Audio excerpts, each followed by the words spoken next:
A girl with short dark hair is sitting in a hospital room. Her gaze is directed somewhere to the side. The patient is dressed in a thin blue shirt. A doctor, a fair-haired man in round glasses, enters the ward. He smiles kindly at the girl. "Good morning, you're already awake." But the patient does not answer anything to the doctor. She doesn't even look at him. She doesn't seem to care about this guy. But he should not get used to the strange behavior of patients.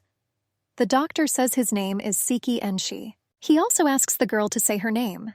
The man takes out a carved wooden box from his pocket. "This is the only thing we found on you. Something is written on it. I suppose that's your name." The doctor looks at the box and says, "Nina." That girl continues to be silent. She is in her thoughts. She is not very interested in what is happening here and now. The man puts the box on the table next to the patient's bed and says seriously, "Yes, Nina, a nurse will come to you soon. We will conduct several reviews." Absolute indifference. The blonde closes his eyes and takes a deep breath.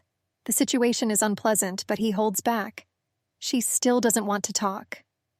Nina's expression does not change. She really doesn't want to talk now. Not because he does not respect the doctor. No, Nina is just not up to it. A guy in glasses with thick dark hair that reaches into his eyes looks ahead. The look of the emerald eyes is full of sadness. It seems that something happened to this young man. He plays the piano, lowers thin fingers on black and white keys. A sound is heard, but he is not to the boy's liking. "Again," he says. The young man narrows his eyes and touches the keys again. It becomes clear that music is not just entertainment for him. Music is a whole world that takes him away from harsh reality. The other hand rests on the instrument. Skilled fingers sort through. The boy finally succeeds. The piano plays a beautiful but incredibly sad melody. The young man is going crazy.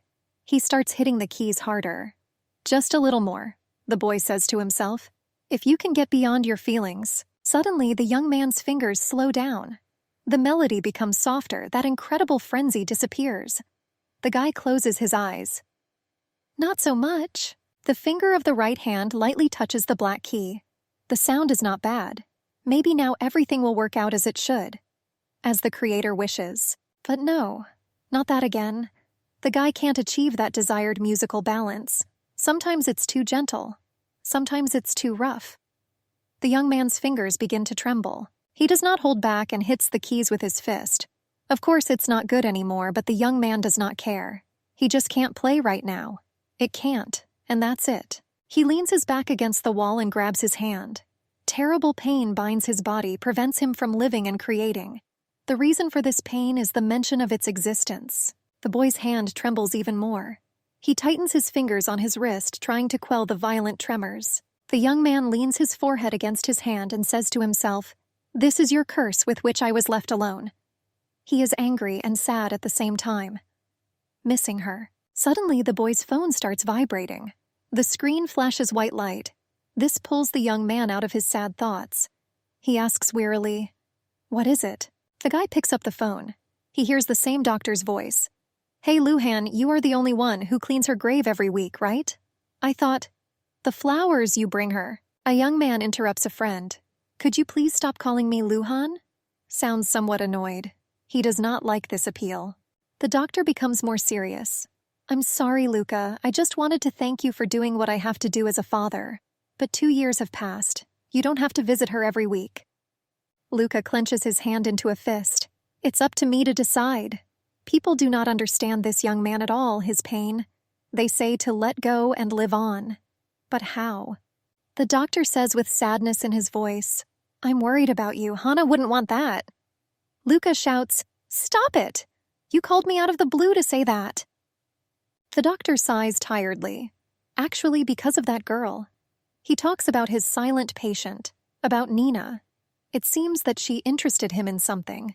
Luca looks at the piano and listens to his friend's voice.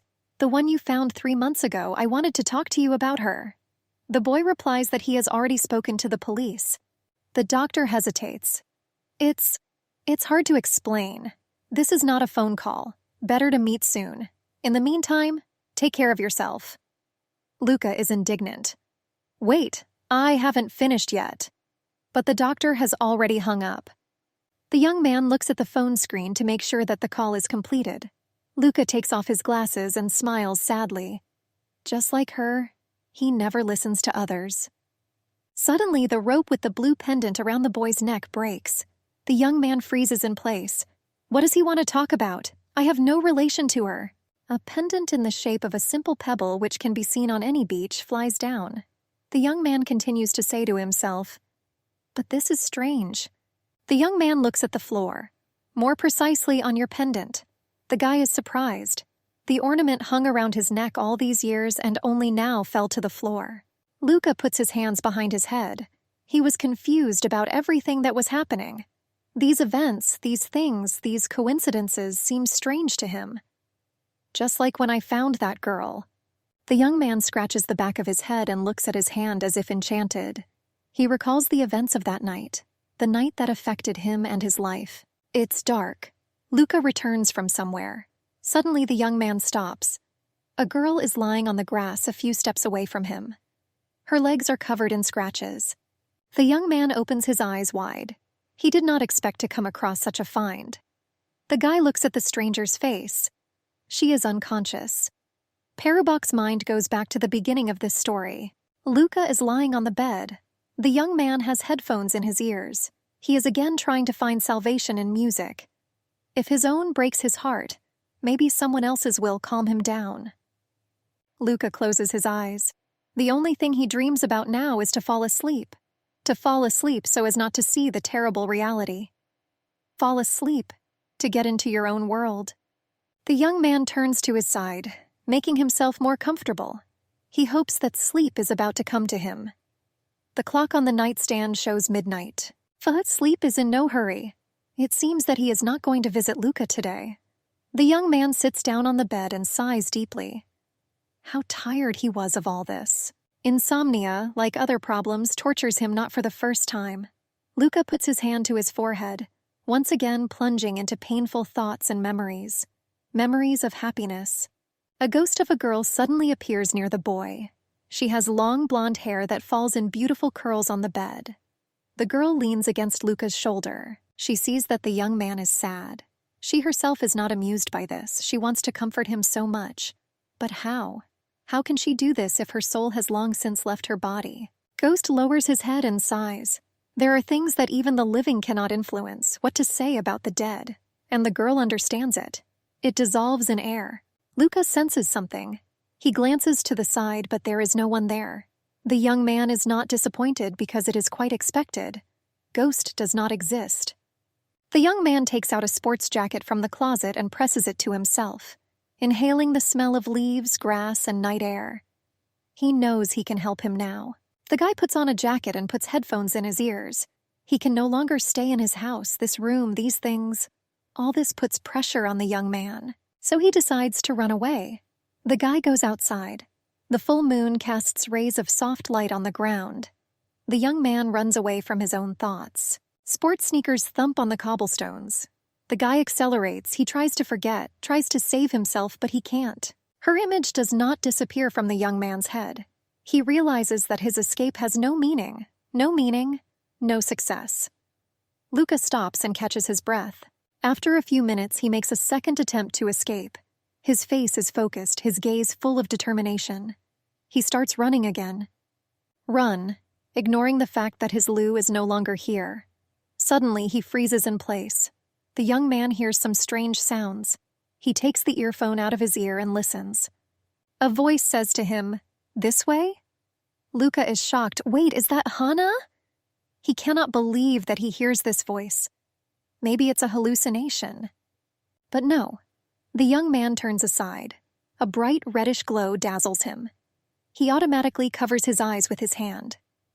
"Are you there, Hana?" asks the young man. There is no answer. The young man is afraid. Wait, it's you, isn't it?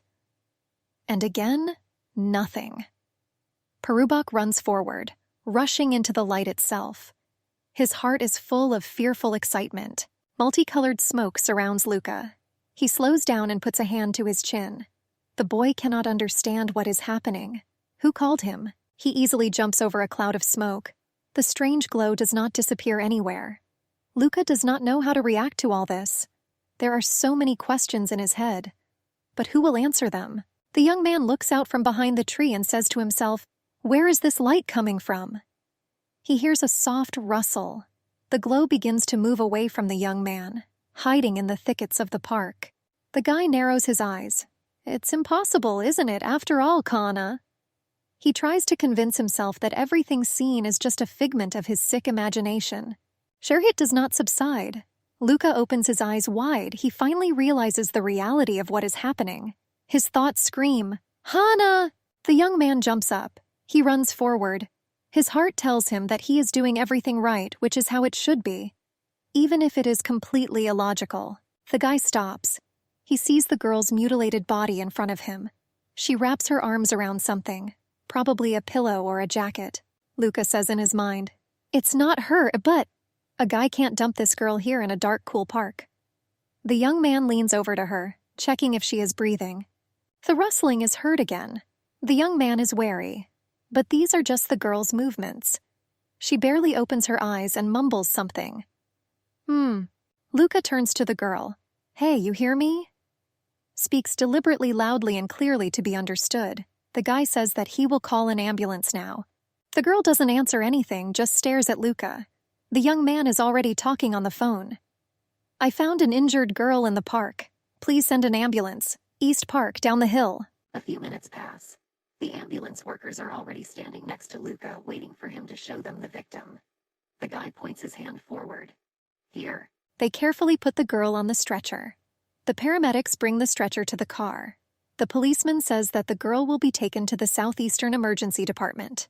Another police officer addresses Luca. "We are waiting for additional units to arrive and check the area. Could you come with us to the station and tell us what happened?" The young man agrees. Department. The policeman puts a cup of coffee on the table. "Mr. Liu, Han Yang, thank you for agreeing to go with us.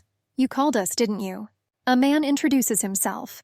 "I'm Sergeant Alan Richardson. Must inform that the interrogation will be recorded. The camera is located from above."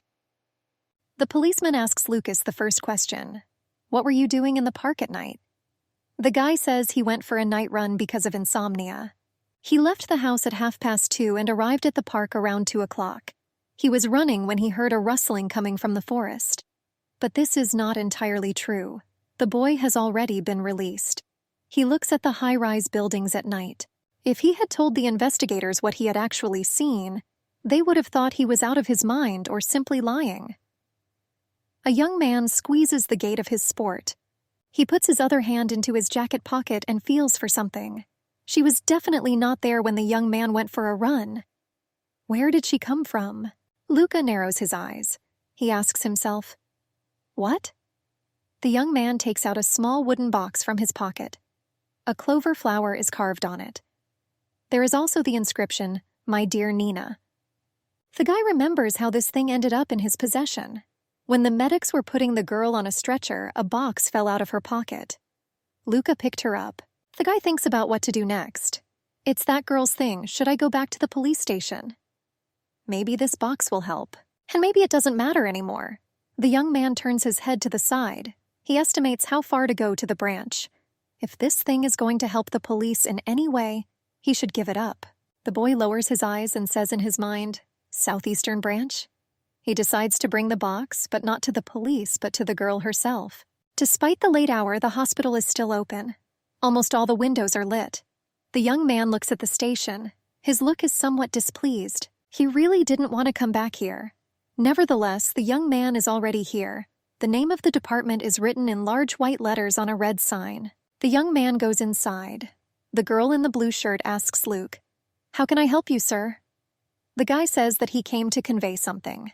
The girl is in no hurry to let him go. "Delivery at this hour?" The young man inspecting the premises replies, "No, I just came to return your patient's lost item." The worker asks the name of the patient, going to punch him on the computer. Luca says, "I don't know her name, but I heard she was brought here a few hours ago." The young man puts the box on the table and adds, "This thing fell when the paramedics were putting a bandage on it." The girl says she can't miss him. Luca interrupts her and not quite politely says, "Listen, I don't know who she is and I don't care. If anyone is looking for the box, here it is." Suddenly, someone calls out to the young man, "Luhan?" The voice seems very familiar to the boy. He opens his eyes wide and shivers. Are his guesses true? A tired, bespectacled doctor stands behind the young man. His look shows that he wants to sleep. The doctor turns to the young man. "That's you, Lucan. Haven't seen you for a long time." The young man is silent. The doctor closes his eyes and asks the boy, "What brings you here?" He is somewhat surprised by Luca's presence in the hospital at such a time. The old man, barely turning his head, answers, "I found an injured girl in the Eastern Park and came to return something she dropped." The doctor guesses, "Oh, this is the unknown patient. You know her?" Luca replies indifferently, "No, I just happened to be there." The doctor understands that the young man is not in the mood to talk now. Understood. Still, you need to end the conversation somehow, or at least ask something out of politeness. The doctor tries to smile. "How are you, Luhan?" The old man puts the box in his hands with the words, "It seems you know who I mean, then I'll leave it to you." The doctor assures the boy that he will give the box to the girl as soon as she regains consciousness. Luca heads for the exit from the department. "Thank you." The doctor tries to stop him for a moment. He calls the young man, "Luhan, stop." But the guy doesn't listen. He doesn't want to stay here even for a minute. He has painful memories associated with this place. The doctor makes another attempt to stop the boy. "Lou." Indifference again. Then the doctor says, "Luke." The boy freezes. It seems that he is used to this kind of address. He doesn't like everyone else. The doctor asks the young man to take care of himself. He says that everyone is worried about him. Lucas frowns. He perfectly understands what the doctor is talking about, but does not want to talk about this topic. He plunges into memories again. Memories of her life before her death. Memories of time spent with the team. His friend, a blue-haired boy, used to give him an umbrella when it rained. Another member of their group, a fair-haired, green-eyed young man, liked to give gifts to others. He once gave Luhan a black hoodie with a motivational inscription. He also loved to hug. Sometimes he could lash out at Luca out of nowhere. He pretended to be annoyed, and the pink-haired girl guitarist just laughed at it. Then Luca was completely different, happy. He liked to be around his friends and his beloved. He loved his work and his life. But after her death, everything changed. He has also changed. That light in his eyes disappeared. He still remembers her funeral. It's a rainy day. The three of them, dressed in black suits, stand by her grave. Luke emerges from his memories. He closes his eyes and heads for the exit despite the doctor. If the young man had stayed, he would certainly have been rude to him. 3 months pass. Cemetery. Luca came to her grave again. It's already cold, so the guy's feet are not wearing white sneakers, but warm, massive boots. The boy still cannot understand what happened that day when he found the injured girl in the park. He puts a bouquet of various flowers on the asphalt. The young man recalls that night again. "Nothing made sense, that strange light I saw." But he didn't come here to think about that. What happened once? The guy turns to the grave. "Hey, it's me." He brings flowers to the monument on which the name of his beloved is engraved. The young man notes that his condition has slightly improved. After all, he can't see her when he closes his eyes. The old man looks down. "Am I losing my mind?" He asks, Are these really certain signs you're sending me?" Luca is trying to figure it all out. Then the young man turns his head to the side and asks his dead lover, "What are you trying to tell me, Hana?" An image of his girlfriend appears in his imagination, smiling black and white image in a beautiful dress. The young man stands up. "All I know is the end of another autumn, without you." He misses Hana very much and still cannot come to terms with her loss. Some time passes. Hospital. The doctor taking care of Nina calls Lucas, wanting to know where he is now. A young man with a displeased expression picks up the phone. A moment later, he is approaching the building. The doctor hangs up and smiles at the young man. "Luca, you're here. He's trying to be nice." But the young man does not appreciate this. He replies, "Whatever it is, let's get it over with as soon as possible."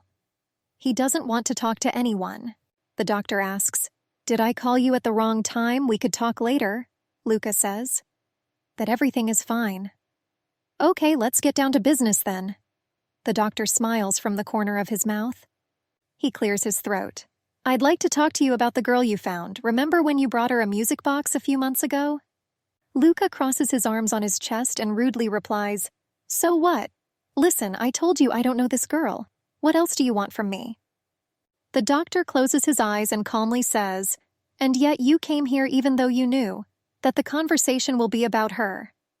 He is not angry with the boy, but on the contrary, wants to help him. Luca clutches his jacket and says to himself, "I seriously wanted to know why I had this feeling that she was somehow related to Hana. But it's impossible.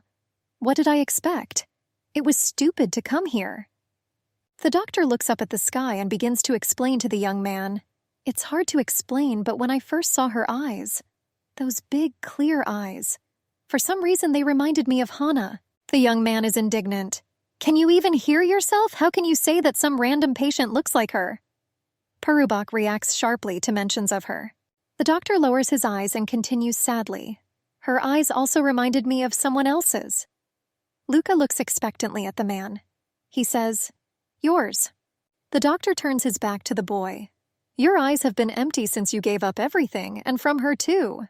The doctor puts his hand on the cold glass door, about to push it open. "This girl hasn't said a word since she came out of her coma." He enters the department. Luca follows the man. He says that the girl has not shown any emotions for several weeks, just sits and looks out the window, as if waiting for someone. Luca says he's sorry, but it's none of his business. The doctor and the boy approach the elevator. The man says that they usually offer patients physical rehabilitation, but it is a very painful process. He presses the right button. This is a painful process. Patients are usually helped by relatives, but she has no one. The police looked through all the missing persons records, but no one was looking for her. The elevator starts to rise. The doctor tells Luhan that they cannot identify the girl. The guy coldly replies, "In that case, you should talk to a detective." The man turns his head towards the young man and says cautiously, "Well, I thought something would change if you two spent some time together." The elevator stops on the 3rd floor. Luca comes out and angrily says, "Oh, I'm so sorry, but I'm not a fucking babysitter. Besides, don't you think you're crossing the line?" The doctor says as calmly as before, "Maybe. I suggest this because you are in similar situations." He is not going to give up anytime soon. Lucas grits his teeth and asks with a hint of mockery in his voice, "Oh, really, and how?" He does not understand what he is doing with a patient. The doctor turns aside. "She does not open up to anyone, and you have not communicated with people for almost 2 years. You could help each other." Luca does not stop being angry. "Don't feel sorry for me. You're the last person in the world I'd want to get fucking advice from. My life is my business." The doctor tells the boy that he is very worried about him. The husband asks Luca to spend at least a couple of hours a week with Nina. The girl is in her room, as usual, looking out the window. The door creaks. The doctor says to the young man, "Oh, I forgot to tell you something. We don't know her name, but we call her Nina. That name was on her casket." Luca raises his eyebrows. "Whatever you're up to, don't involve me in it. But he does not have time to finish because he notices Nina. The young man freezes in place. The girl does not react to the appearance of people in the ward. Her indifferent demeanor suggests that she has been through a lot. She really needs help. The doctor smiles at the patient. "Good afternoon, Nina. How are you today? It's getting chilly, isn't it? Get ready, winter is near." Lucas is still angry. "Seriously?" Nina does not answer anything, which was to be expected. Lucas lowers his head and says to himself, "It's clear what he meant by shows no emotion." The doctor pushes the young man forward and tells Nina, "This is Luhan. Oh, I'm sorry, Luca. He looks like a grumpy cat, but he's not at all." Luca is indignant and is about to say a few kind words to the doctor, but he smiles and says that he urgently needs to go now. The doctor crosses the threshold and waves goodbye to Nina. "I'll be back soon." Lucas tries to stop the man. "Don't leave me, you irresponsible doctor." But it's too late. The doctor disappears behind the door. Lucas sighs and scratches the back of his head. He thinks, "And what does he think I should do now?" Luca looks around the room, trying to understand how he should behave with Nina. How can he even help this girl when he himself is not quite normal? Luca puts a hand to the back of his head and closes his eyes. "That's a bad idea, Doc." The guy leans against the wall and asks himself, "What's so special about her?" He turns towards the door. The boy contemplates leaving before the doctor returns to the ward. He is about to leave when he suddenly stops. His gaze is fixed on the wooden box on the bedside table. He says to himself, "This is the same box with a carved clover." The boy realizes that for some reason he really wants to play with this thing. He approaches the bedside table. The young man is interested in how this box sounds. The young man glares at the girl. "Nina won't mind if I look at her, will she?" He is not entirely sure of this, and you cannot take someone else's property without permission. But the girl does not even turn her head in the direction of the young man. He reaches for the box. She doesn't even seem to notice I'm here. The young man starts the box. A pleasant melody sounds from it. Suddenly, something unexpected happens. Nina's hands start to shake. Luca silently looks at the box in his hands. He closes his eyes and mentally asks himself, "Why does this tune sound so familiar?" And then Nina grabs the boy's hand and shouts, "Stop!" Luca sharply turns his head in the direction of the girl. He is so shocked by the girl's actions that he doesn't even say anything. Nina repeats, "Why, stop it." The girl's big pink eyes are filled with terror. It seems that she has unpleasant memories associated with this music. Or, on the contrary, it means a lot to her. Finally, Luke says, "I'm sorry, look, it's me." But he does not have time to finish. The girl does not hear the young man. She says, No, stop, stop." Luca carefully frees his hand from the girl's tenuous grip and calmly says, "I'll put it back right now, do you see?" He puts the box down on the nightstand. But Ning does not calm down. She grabs the young man by the hood and once again plaintively says, "Stop!" She literally begs Luke to stop the box. The young man opens his eyes wide. Kana appears in his imagination. The way she fell on the pillow and begged Luke to help her. She begged to stop her terrible pain that was binding her body. Luca stares at Nina and asks himself, "Why did I think of this now?" It seems to him again that perhaps Nina is somehow related to Hana. The young man looks into Nina's eyes and remembers the doctor's words. "It's hard to explain, but when I saw her eyes, those big clear eyes, they somehow reminded me of Hana." The trembling fingers of the girl again grab the boy's hand, but Luca is not against it. He understands that the girl is very scared now. She needs support. He squats down, looks into Nina's eyes and covers her palms with his hand. He tells the girl in a soothing tone that everything is fine. Everything is in order. The young man notices this.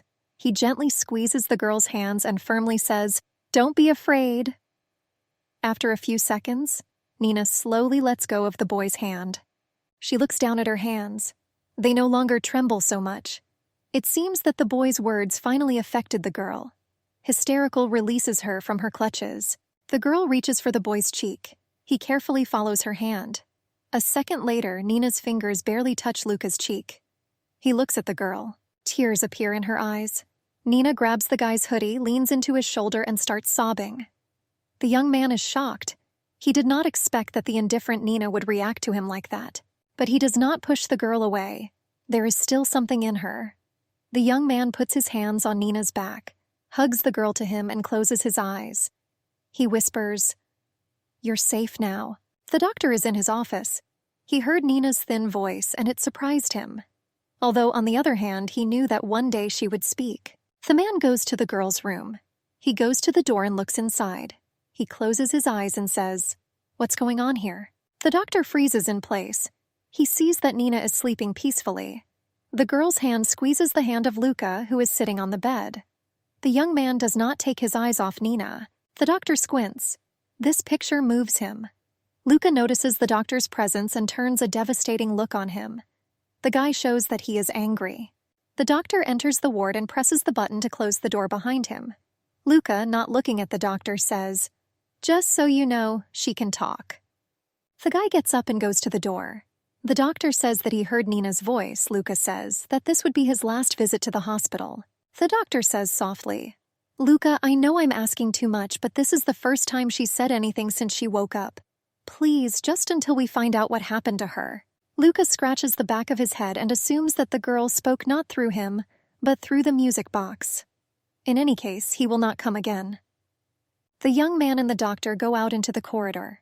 Luca looks down. "I know what you want. Do you think that you can make me move on by replacing her with someone else?" Luca finds this terrifying. The doctor says that's not true at all, and Hana didn't want them to live in the past.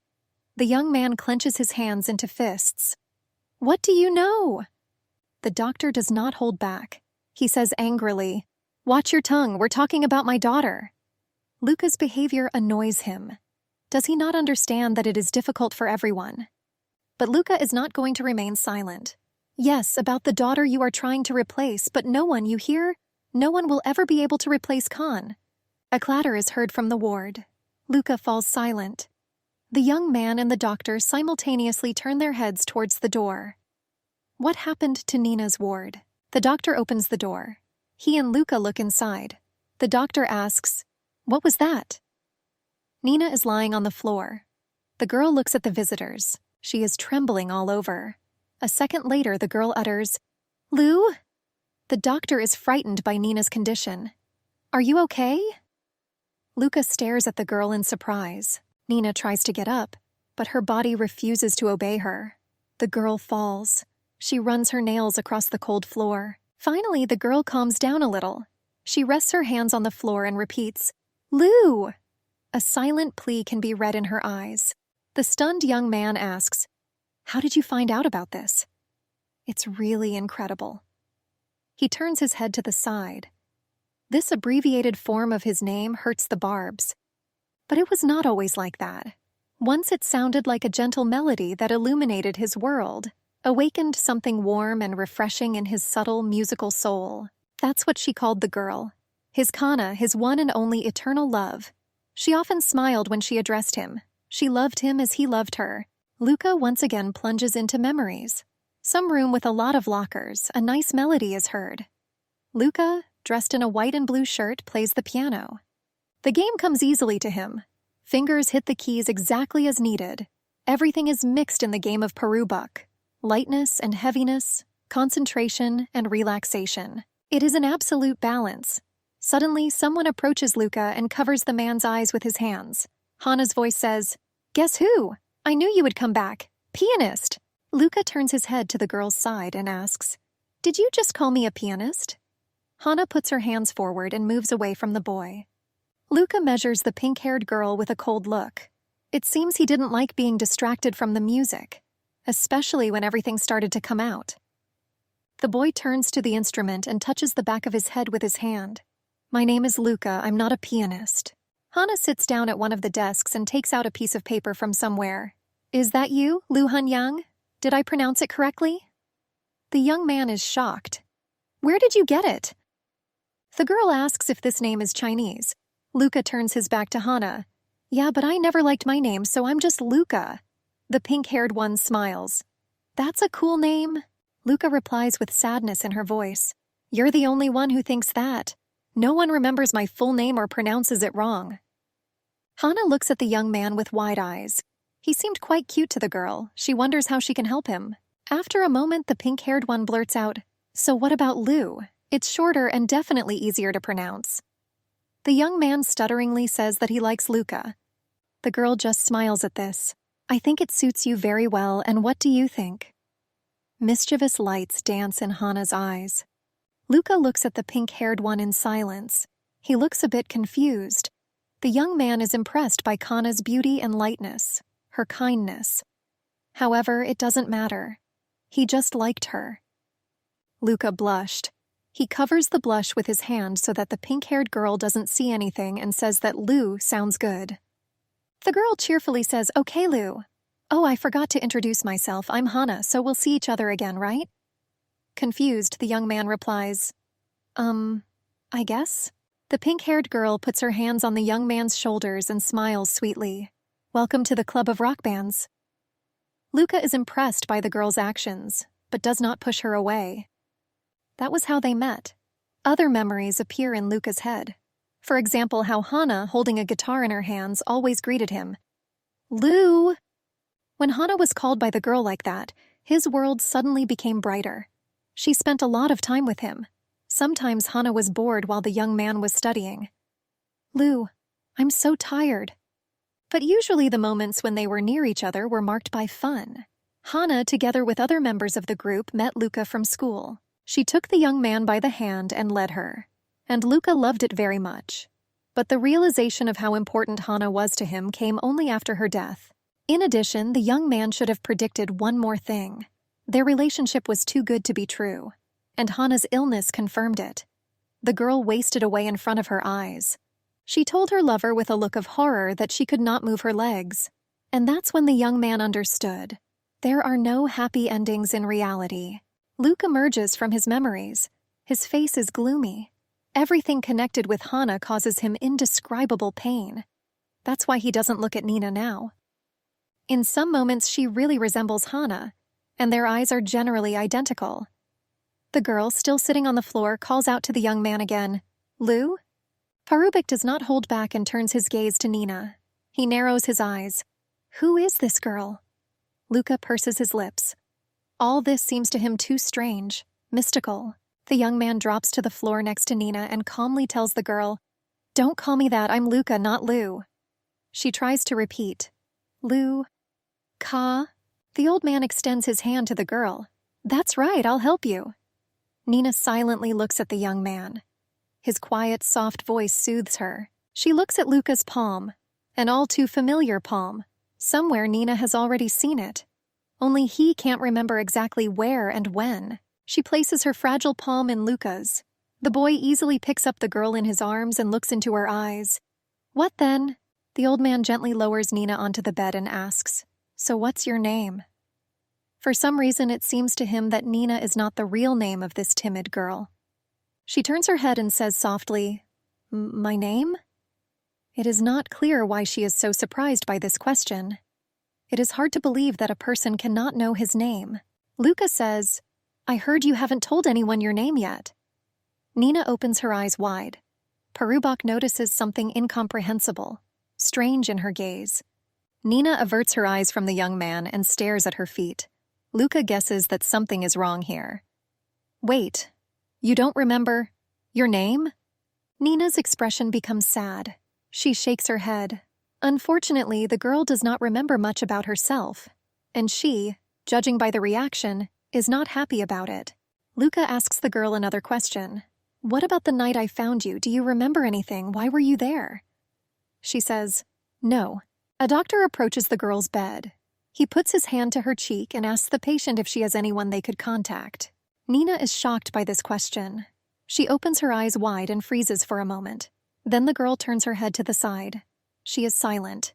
It seems unwilling or unable to answer this question. There is silence in the chamber for a while. The doctor squints and tries to smile. The man feels somewhat awkward because Nina does not want to talk to him. He shrugs and turns to Luca. "Looks like she's only talking to you." Luca, in turn, tells Nina, "He is a doctor. Tell him if you have something to say." Nina looks at Luca. She trusts this guy and his words, but other people have not won the girl's trust yet. She looks warily at the doctor. Nina looks at him for a few seconds, but still says nothing. Luca is not going to be here anymore. The old man leans over to his backpack. "Well, it's time for me." Nina asks the young man not to go. Luca turns to face the exit. The girl says to herself, "I feel like I shouldn't just sit there and watch him go." Nina reaches out to Luca, wanting to stop the young man. She doesn't want to be alone. She doesn't want this guy to leave her. The girl is really scared. Terrible pictures appear in the girl's imagination. They have it lying on the cold ground. That's how Luca found her that night in the Eastern Park. The girl leans forward. She lowers her weak legs to the floor. Nina really wants to catch up with Luca, but she can't stay on her feet. A second, and she will fall. But the young man runs up to Nina's bed and grabs her by the shoulders. The girl squeezes the skinny young man with her fingers and tucks herself into the black cloth. "What did I just see?" says the girl in her mind. Luca asks Nina what happened to her. The girl looks into her husband's eyes. "Can you stay? Please. I'm begging you. I don't want to stay. Oh, alone." Luca looks displeased. Of course he feels sorry for the girl, but he does not want to stay in the hospital, especially with a person who may have something to do with Hana. He gently removes the girl's hands from his hoodie and says, "Look, I found you in the park, that's all. I don't know you, so why me? Why are you asking me to stay?" Nina looks pitifully at the young man. A tear is running down her face. "I don't know," the girl says in confusion. "But when I heard your voice, I felt safe. I have feelings again." Luca's eyes widen. The young man does not believe that he, a complete stranger to Nina, was able to influence her inner state in such a way. Nina lowers her eyes to the floor and says through sobs, "Until now I lived in horror. Then I woke up when I heard your voice. I'm not ready to go through this again." Luca sighs. He understands that his presence is really important for the girl, especially if she has no relatives. The young man says, "Only a month." Nina opens her eyes wide and freezes in place. Luca somewhat displeasedly says, "I will help you, but only for a month." He doesn't want to get attached to a girl. The doctor is happy with the young man's decision. The man smiles broadly at him. "How nice of you. Thank you, Luca." The guy coldly replies, "It doesn't matter." Luca hides his hands in his pockets and turns his head to the side. "For now, don't think too much about it," says the young man in his mind. Several days pass. A gloomy Luca, dressed in a black denim jacket and the same color pants, walks into Nina's room. "Hey!" The girl shuddered and pushed the tray of food away.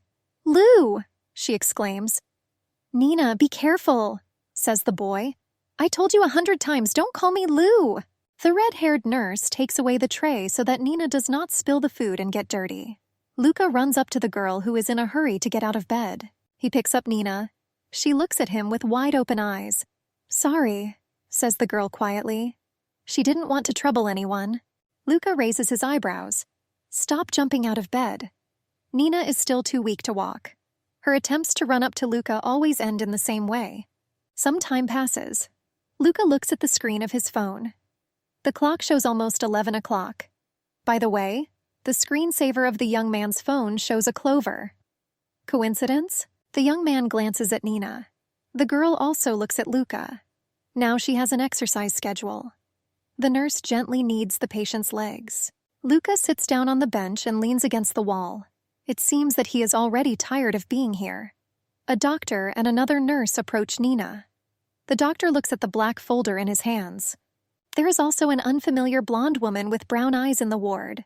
From her clothes, it can be assumed that she belongs to law enforcement agencies. She writes something down on a form. This is information about the patient. Name, phone, address. So far, only the date and the girl's name are on the sheet. Her place of residence and phone number are still unknown. Nina is looking somewhere ahead. Then he starts spinning his head. It looks like the girl is stretching her neck. Another one of the complex of health exercises. The nurse and Luca will support the girl by the hands. Nina tries to stand on her feet, holding on to the iron bars. It can be seen that the girl is having a hard time. Her feet, shod in white sneakers, tremble violently. But Nina holds on. The nurse and Luca see that everything is under control, so they carefully let the girl go. She does not fall. On the contrary, after a few seconds, Nina removes her hands from the bars. It can stand on its own. Luca is pleasantly surprised by her success. Nina opens her eyes wide and looks at Luca, wanting to show off her achievements. The boy narrows his eyes. He tries not to show his joy. But the young man understands that the girl needs support, so he decides to pat her lightly on the head. The young man's hand reaches for Nina's hair, but suddenly shudders. The boy, without touching Nina, puts his hand on his shoulder. The weather outside the window is not very good. White fluffy snow is falling. The doctor approaches Nina and wishes her a Merry Christmas. In the man's hands is a box decorated with a red bow. Nina looks at her. "Our Christmas?" Luca, standing near the girl's bed, also congratulates her, though not as joyfully as the doctor. "Merry Christmas." The boy also did not come to Nina empty-handed. Nina unwraps a gift from Luca. She finds soft fur boots in a blue box. The girl immediately puts them on. She looks surprised. Nina moves on to the next gift. It turns out to be a strawberry cake with cream. Luca cuts off another piece of this delicacy for Nina. The girl begins to eat with pleasure. She does it too fast, so Luca, sitting next to her, says, "Chew before you swallow." Nina finishes eating. She complains to the butler, "I've eaten my fill." Luca snorts. "I'd be surprised if it wasn't. You just ate 3 pieces of cake." Nina makes excuses. "I can't do anything. This is the first time I eat sweets." Luca asks the girl if she is satisfied. She leans back on the bed. "No, I just thought." Luca is interested in what the girl is thinking about. Nina thanks the shopkeeper for the shoes. "They are very nice." Luca replies, I'm glad you liked them. Nina says that she would also like to give something to her husband, but she can't think of anything right now. Luca replies, "It's not worth it." Nina silently looks at the young man. After a few seconds, the girl says to the man, "Next Christmas, I'll give you something next year." Nina says it out loud so Luca can hear. The young man does not even turn his head in Nina's direction. The girl is worried about the lack of any reaction from his side. Did her words somehow touch or offend him? The girl's look is full of excitement. She fell in love with Luca during the time she spent with him.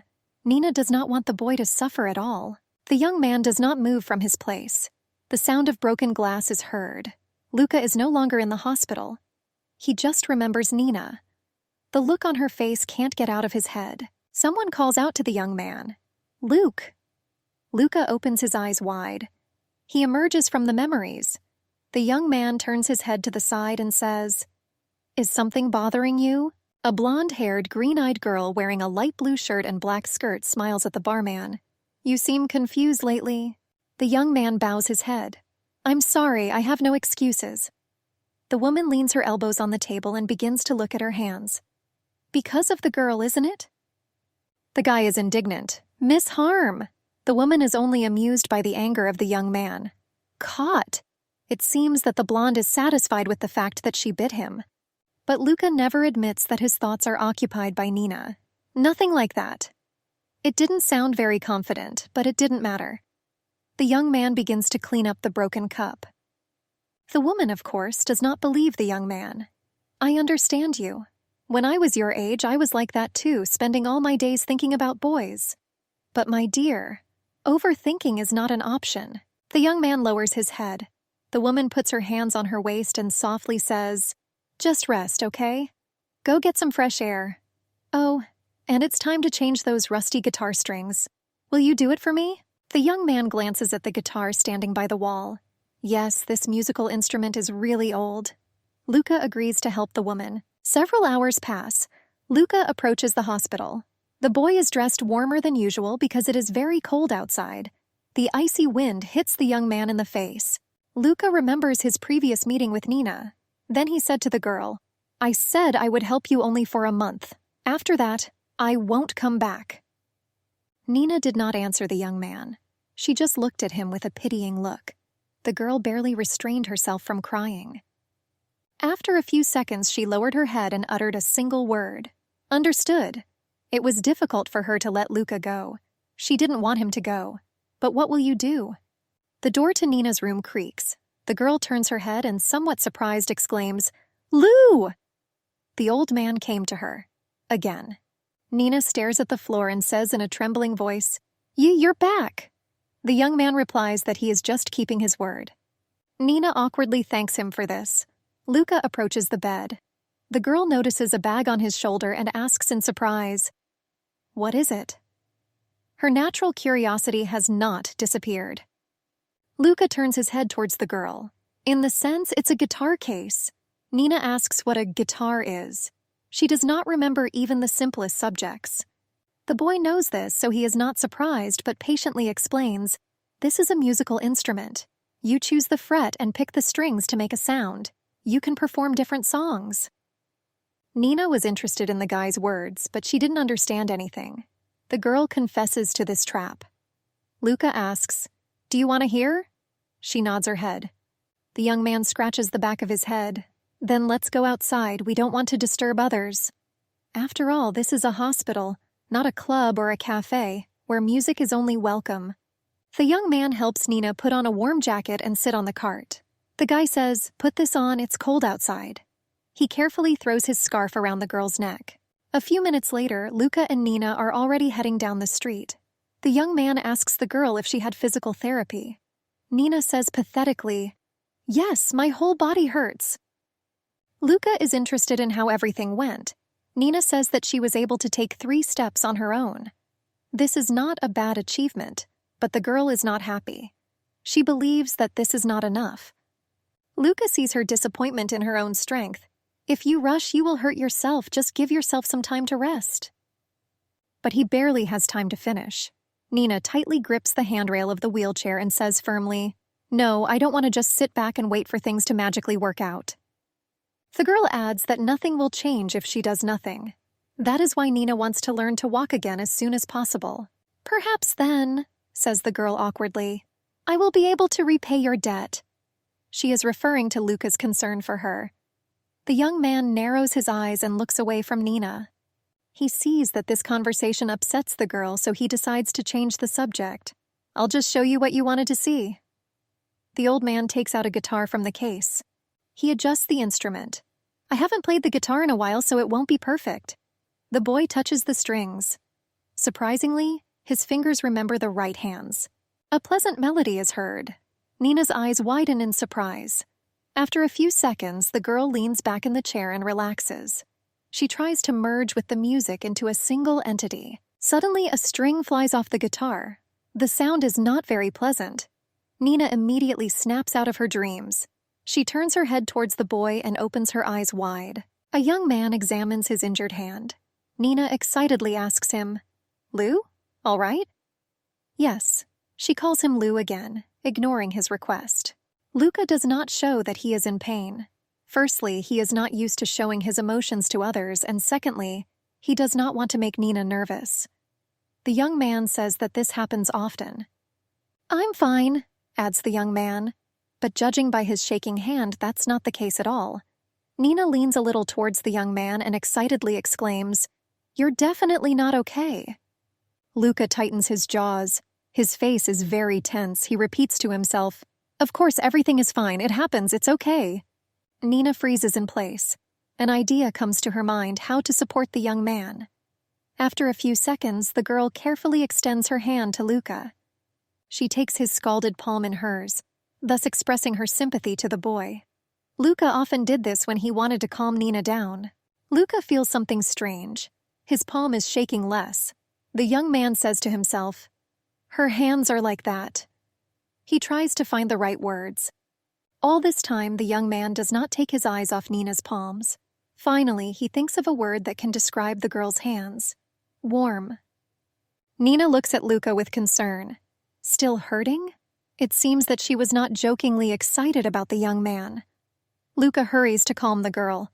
I can already move my fingers. Sleep spasm.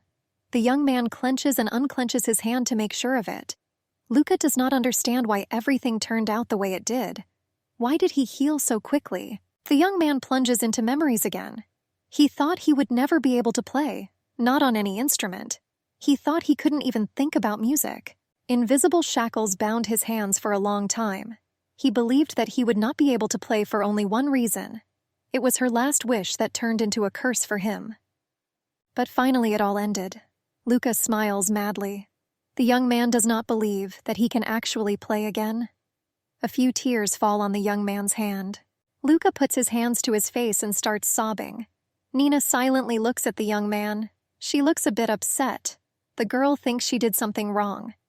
Nina puts her head on the young man's shoulder. Hana did the same when Luca was sad. The guy doesn't push the girl away. Her presence calms him. Night City, one of the high-rise buildings. An unpleasant sound is heard. Din-don! Once again and again. Someone persistently calls one of the apartments. There is no answer. An annoying guest starts knocking on the door. Drew, open! This person doesn't care that her screams might wake up the entire hallway. Nothing again. This annoys the stranger. It's impossible. He takes his phone out of his pocket and dials Drew's number. As expected, no one picks up the phone. The stranger, a blue-haired boy with purple eyes, mutters through gritted teeth, I'll kill him if he's asleep. The young man sighs deeply. His phone goes off. The young man hides the device and says to himself, I've had enough, I'm going inside. He starts rummaging in his bag. Where's that key? Finally, he finds the right item. The old man smiles contentedly. He opens the apartment door and resolutely enters the hall. The young man stops at the entrance to the bedroom. He squints. I knew it. A fair-haired guy is lying on the bed. He sleeps like a dead man. The blue-haired one says loudly, Wake up, slug! The blonde mutters something. He is not going to get up. His friend tugs at his hoodie. Can you hear me? Wake up. We were going somewhere.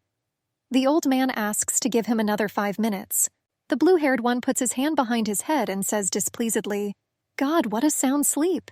It seems that he does not like the behavior of his friend. But the blonde doesn't care. He continues to sleep sweetly. The soft bed does not want to let him out of its embrace, and the boy has good dreams. His friend heads out of the room.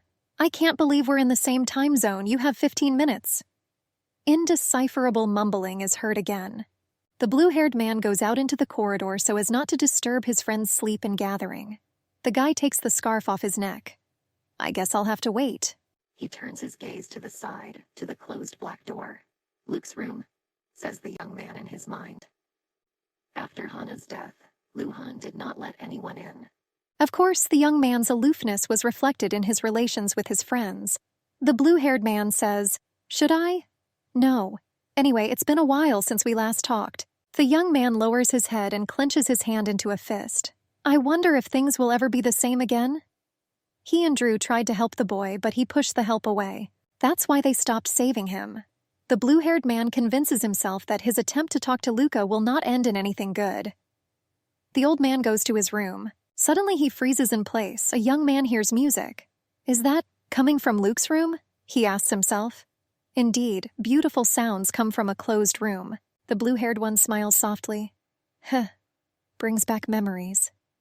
Luca often played. He often delighted everyone around him with his music.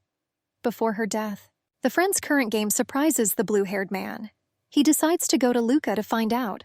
What happened to him? The young man touches the door handle. He is in no hurry to burst into the room. Luca is unlikely to appreciate such a display of attention. The blue-haired one lightly pushes the door open and looks inside. His eyes open wide. He definitely did not expect to see this. There are sheet music on the floor. Luca hadn't touched them in a long time. The blue-haired man opens the door wider, walks in and picks up one of the sheets from the floor. Suddenly, the young man hears Luca's cold voice.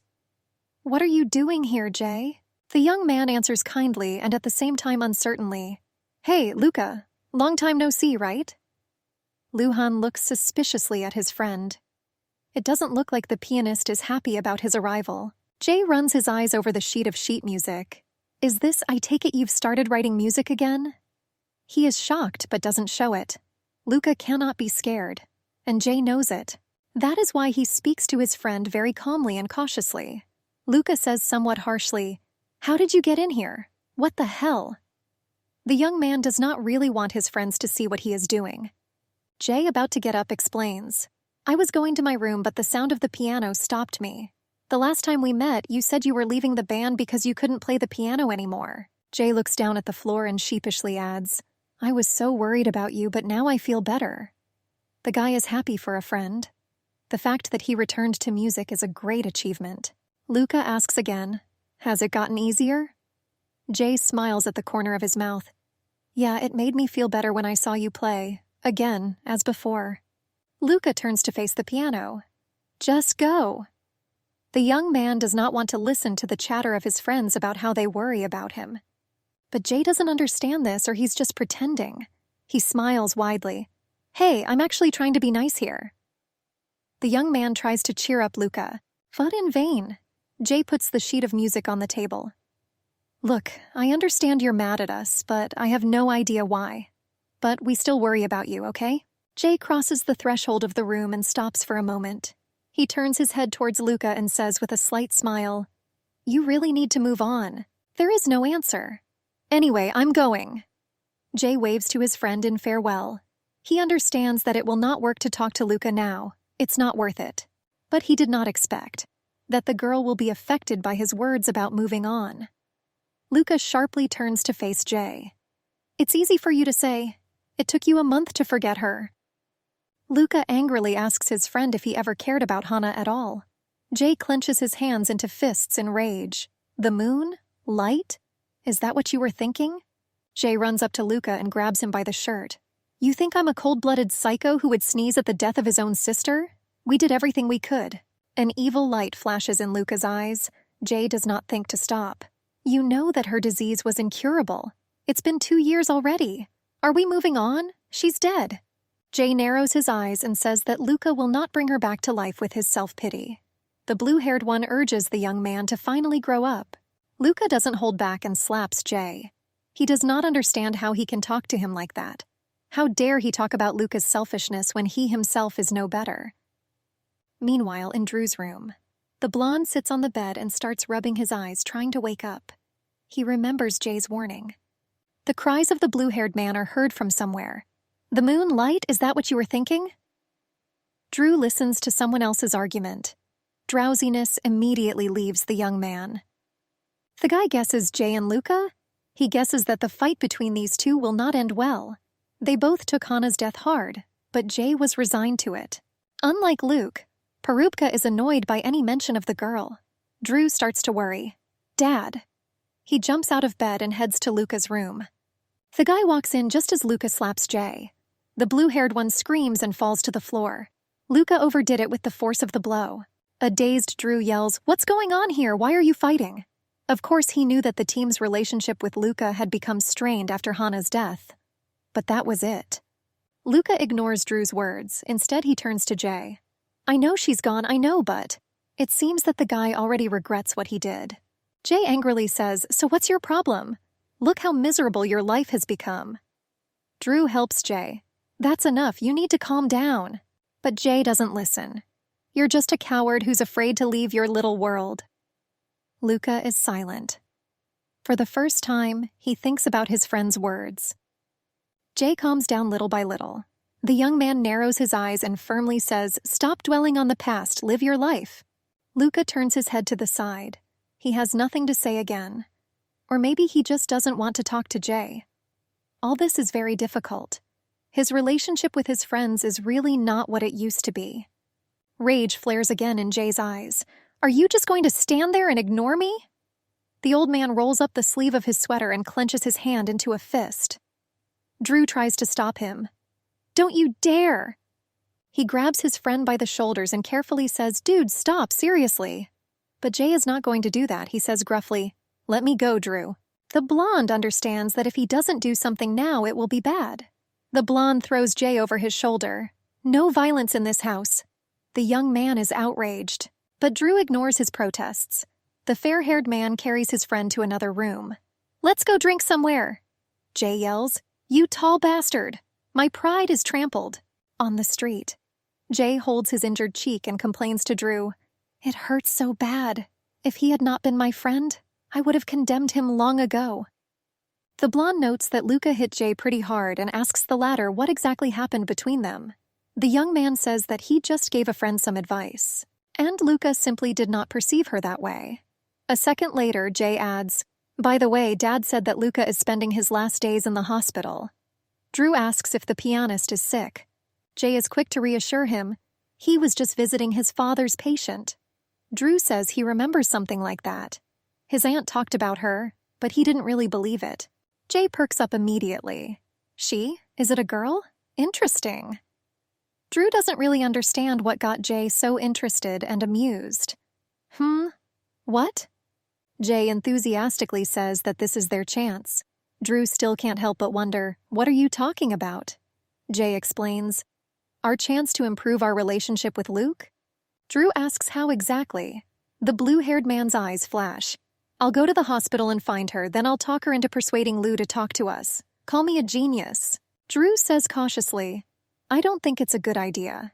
How do you even find her?" In addition, Luca will not be happy if he learns about his friend's scam, Southeastern Department.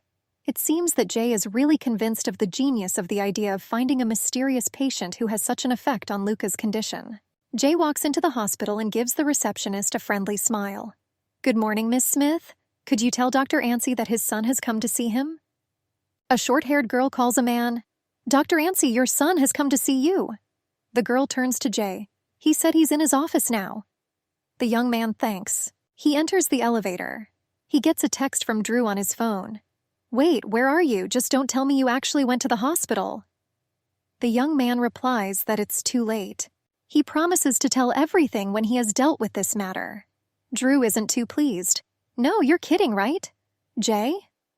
The guy replies that he is busy now. The elevator stops on the second floor.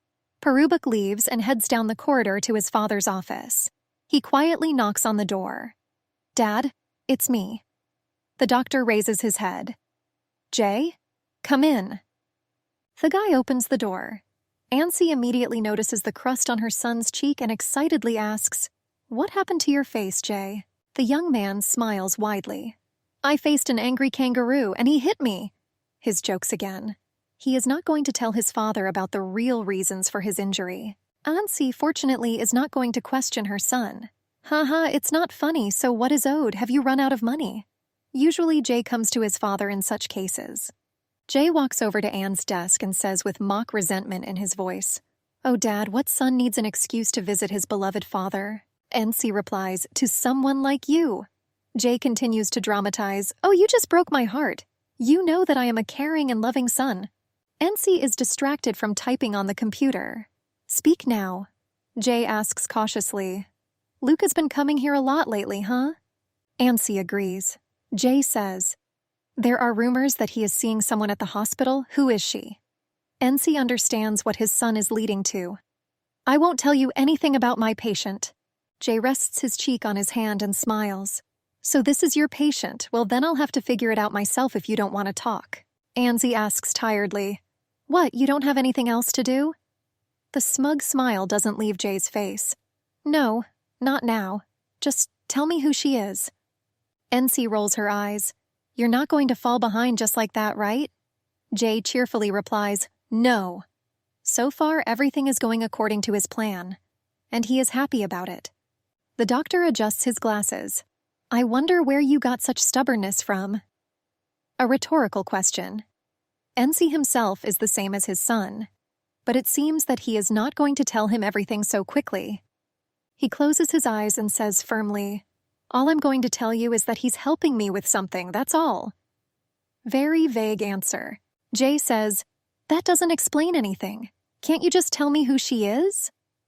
Parubak does not understand why his father plays these games with him. Is it so hard to say? But the answer comes by itself. The office door opens. Nina cautiously walks in. "Dr. Ansi?" The doctor stands up and smiles at the girl. "Good afternoon, Nina." Jay turns his head towards the patient. He is not very pleased that his conversation with his father ended this way. But Jay is not going to show it. Instead, he, like Ansi, smiles at Nina. "Hello." The young man mentally notes that he will have to ask his father later. Ansi approaches the patient. "Are you okay?" Nina hastens to answer. "Oh yes, simply." She looks away from the doctor. "Wanted to know if there was any news from Lou?" The doctor says, "Ah, about that?" Jay is interested in the father's conversation with the patient. He turns his head towards Nina and asks, "Lou?" Why does she call him that? Jay finds this strange. The doctor awkwardly tells Nina, "We'll talk about it later, Jay interjects again. "Lou is Luhan's nickname?" The young man approaches his father and smiling broadly asks, "It's her, isn't it?"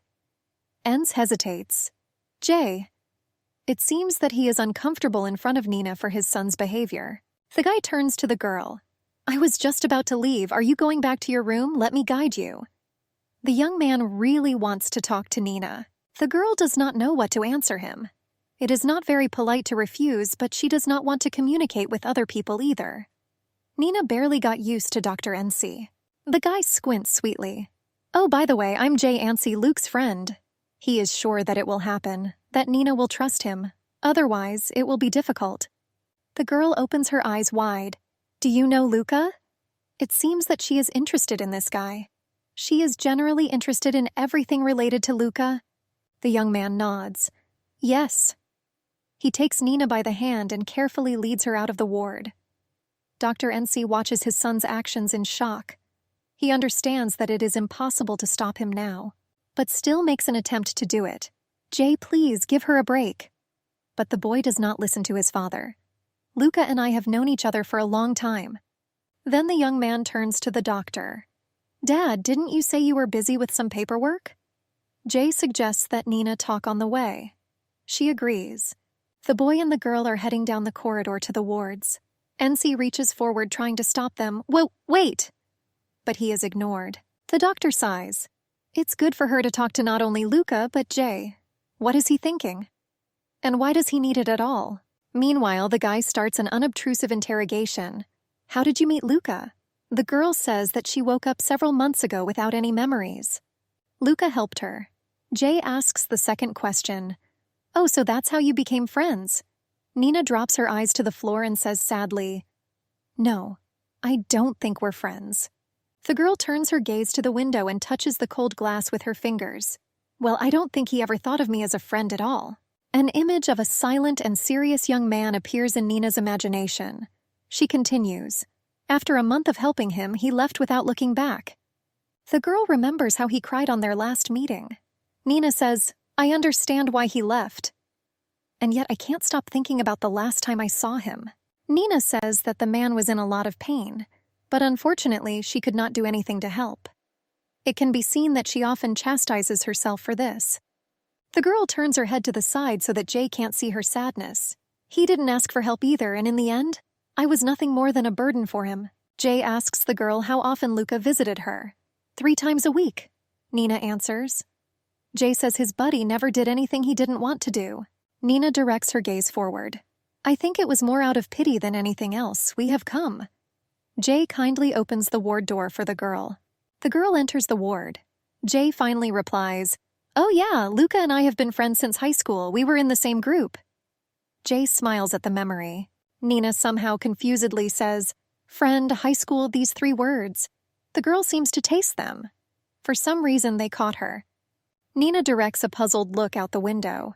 I feel like I'm missing something really important, only to understand what exactly she can't yet.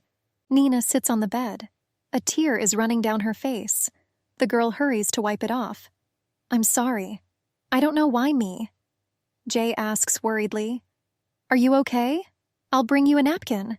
The girl thanks and says that everything is fine with her. Jay goes to the table to get a napkin.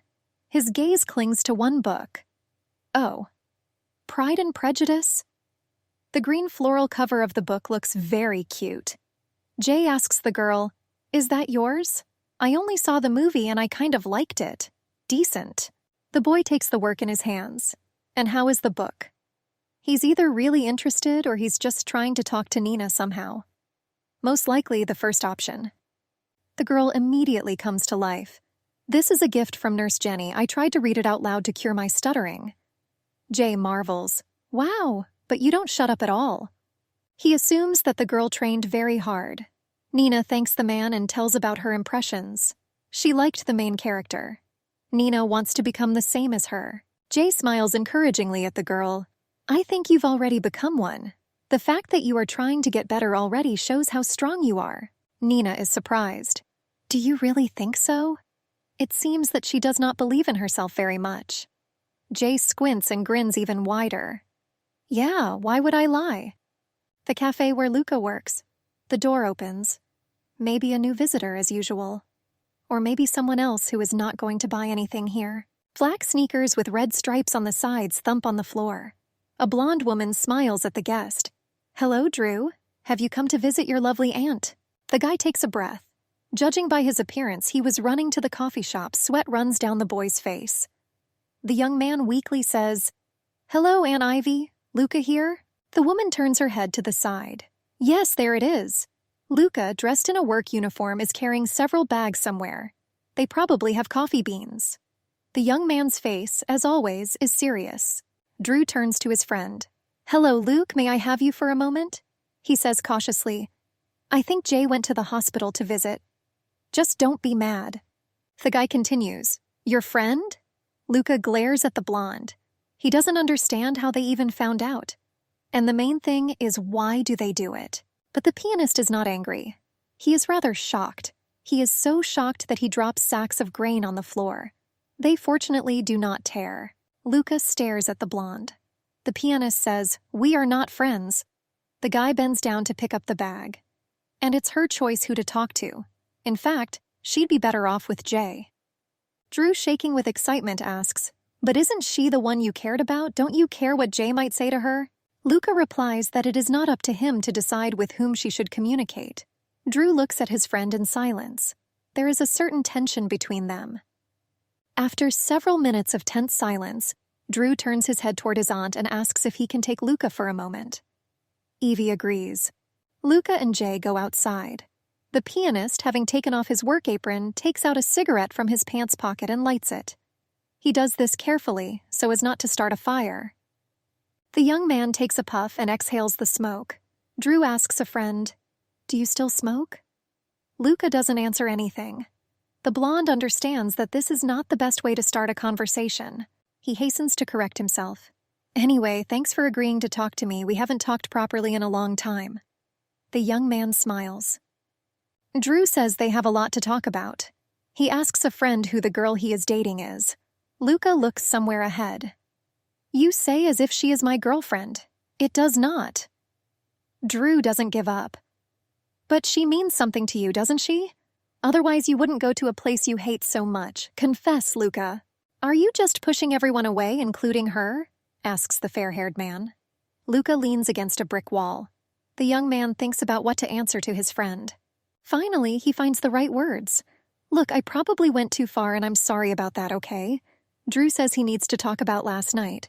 Drew turns his gaze to the street lamp. "Yes, hitting him was wrong, but that's not the point. I know he was too hard on you last night." The young man looks at people who are always in a hurry. He catches his breath and continues, "But there's a point in his words. I think it's a misunderstanding." Drew finally finds the courage to look at his friend. "Let me explain. It was not easy for us to move on. It's not easy." Luca is silent.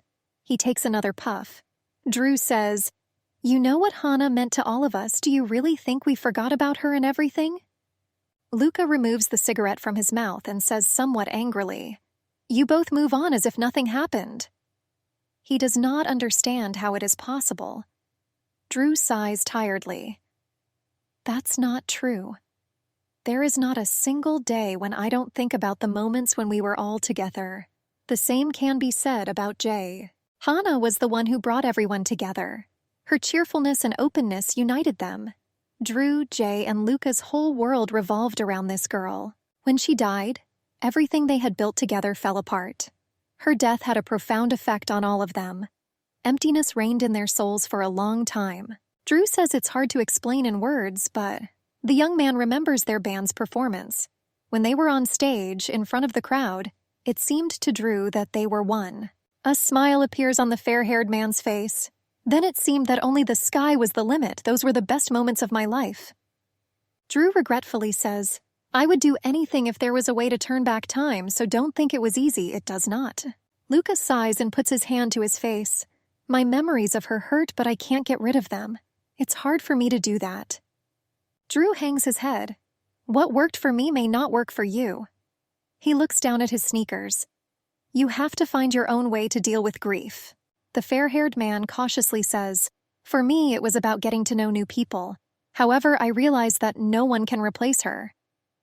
Drew says that a wound in the heart is hard to heal, but you can try. Luca talks about his fears. "If I let go of her memories, it will be as if she didn't exist." Drew puts his hand around her neck. "Luke, she will always be in our hearts." The pianist tries to deny. It is difficult for him to understand the young man. Luca narrows his eyes and asks, "Then what should I live for?" This is his problem. He can't let go. Do not forget, namely, let go. But it must be done when a person dies. It's not selfishness, it's just self-care. Pity the fair-haired friend. He really wants to help him. An idea comes to him. "Once you told me that you can breathe and express your emotions through music. It was back when we were in school." The boy looks at Luca and continues, "And I know Hana was the one who taught you. Her memory can live on in music. Do you understand?" Drew smiles. "Besides, you found the one you care about. Although you don't seem to want to admit it, this is progress. You slowly take a step forward." The pianist looks down at his hands. He carefully examines his fingers. Maybe he can really use them to create the music that Hana will live in. The old man clenches his hand into a fist. A simple mechanical action, but it gives a fringe of awareness. Realizing what he can do, what he can play. Nina appears in the young man's imagination. Her big pink eyes, thin nose, her smile, her joy and admiration. This girl really doesn't care about the man. Now he is trying to admit this, at least to himself. Drew sees his friend struggling. You don't have to go through this alone. Jay and I are waiting for you. Drew smiles softly. Maybe we'll make music together again. He extends his hand to the man, and he really hopes that he will accept his support. Luca silently stares at the young man. He thinks what he should do. Drew is indeed correct, and the pianist had not had enough of such a frank conversation for a long time. Luca gently reaches for the fair-haired man's hand. He squeezes his friend's hand. They are together again in the same team. And they will create. To create not as before, but to create in a new way. This is the meaning. Drew smiles at his friend from the corner of his mouth. He finally recognizes Luca in this young man. The blonde does not hold back his joy and hugs the pianist tightly. He is a little shocked. Drew says, "Welcome back to the team, Luke." The pianist is glad that everything turned out that way. Although he will not admit it to anyone, he can finally relax. Frankly speaking, Luca is touched by his friend's actions.